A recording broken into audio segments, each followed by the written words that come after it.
हर हर महादेव, देवों के देव महादेव के चरण में प्रणाम करता हूँ। दुर्गा माँ के चरण में प्रणाम करता हूँ। सरस्वती माँ के चरण में प्रणाम करता हूँ। गणेश भगवान के चरण में प्रणाम करता हूँ। गुरु भाई गुरु बहनों के चरणों में प्रणाम करता हूँ। गुरु भाई गुरु बहन, आज का शिव चर्चा का मेन सारांश है कि रावण की पत्नी मंदोदरी राम जी से मिलने आधी रात को क्यों गई थी, जिसके बारे में आज आपको शिव चर्चा कथा सुनाने जा रहा हूँ। यह बहुत ही रहस्यमय कथा है। आप सभी जानते हैं कि जो रावण था वो बहुत ही घमंडी, अहंकारी और वो बहुत ही शक्तिशाली और बुद्धिमानी, वो सभी चीज में बहुत ही तेज था।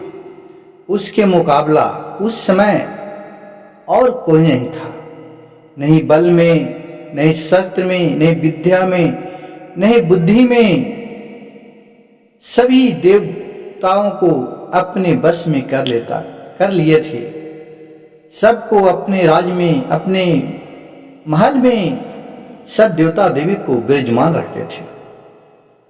लेकिन इसके पीछे भी एक बहुत ही बड़ा राज है कि एक मंदोदरी, उसकी जो पत्नी थी, जे अपने पति रावण को जिस समय मृत्यु हुआ था उसी दिन आधी रात को राम से मिलने के लिए पहुंच गई। मंदोदरी बहुत ही अच्छी स्वभाव के औरत थी। वो नियम धर्म बहुत कुछ जानती थी, करती थी। वो गलत होने पर भी गलत नहीं होने देती थी।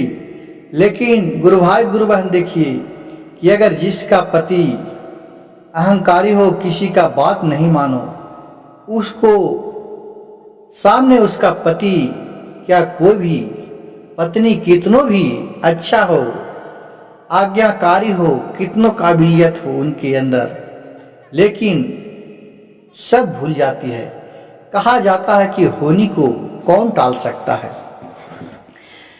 इसी तरह जब रामायण हुआ, पूरा रामायण जब युद्ध छिड़ा, मंदोदरी ने अपने पति को, रावण को बहुत माना किया, बहुत समझाया कि जी आप सीता को क्यों लाए हैं, इन्हें वापस कर दीजिए। ये भी किसी घर के बेटी है, जिस तरह हमारे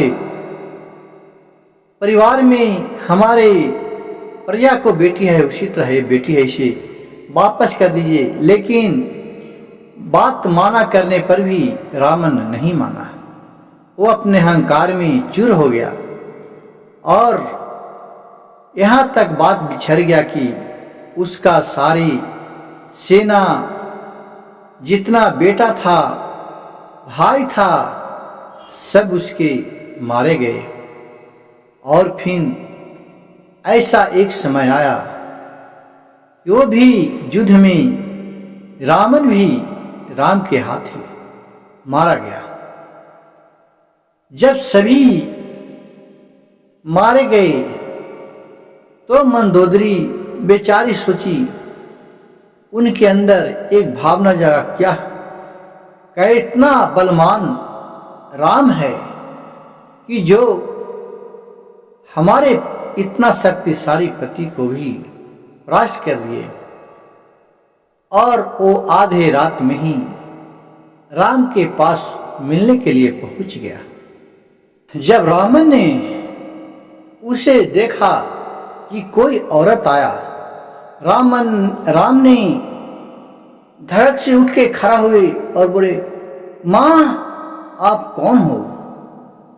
इतना बात सुनकर मंदोदरी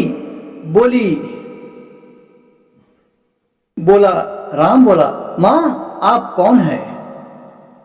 तो मंदोदरी बोली, मैं उस अभागन पति का पत्नी हूं जिसे तुम आज रात को मार दिया। मैं रावण के पत्नी मंदोदरी हूं।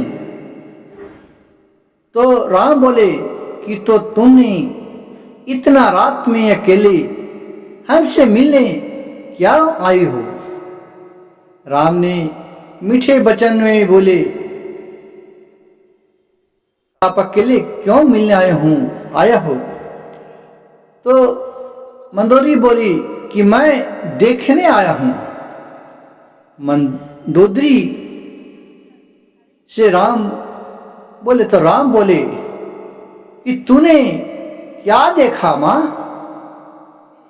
तो फिर देखिए क्या होता है। जब मंदोदरी ने पहुंचा रात को तो देख के एक राम खड़ा हुए और बोले, मां तुम कौन हो, क्यों आया हो? तो मंदोदरी बोली कि मैं उसी अभागिन पति की पत्नी हूं जिसे आज तुमने मार डाला। मैं वही रावण के पत्नी मंदोदरी हूं। तो राम ने पूछे कि तो तूने क्यों आया हो मेरे पास? तो मंदोदरी बोली कि मैंने प्रभु देखने आया हूं। उसने बोला, मंदोदरी ने राम ने कि तूने क्या देखा?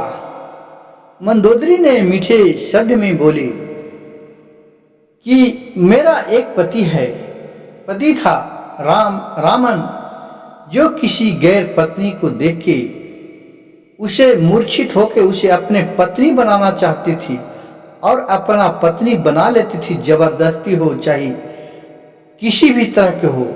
लेकिन एक तूने है, राम है, कि जो पर स्त्री को देखकर स्वप्न में भी उसे पत्नी नहीं, उसे मां शब्द का उच्चारण देते हो।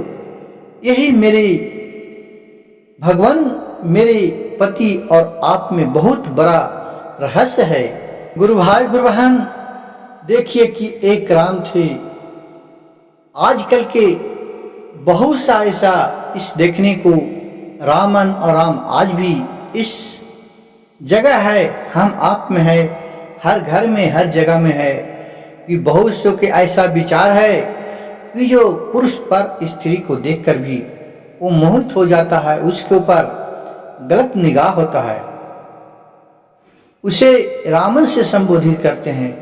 और जो प्राय स्त्री को भी देखकर उसे अपने बहन, अपने माँ के समान दर्जा देती है, अपने माँ मानती है, अपनी बहन मानते हैं, उसे राम को दर्जा दिया जाता है।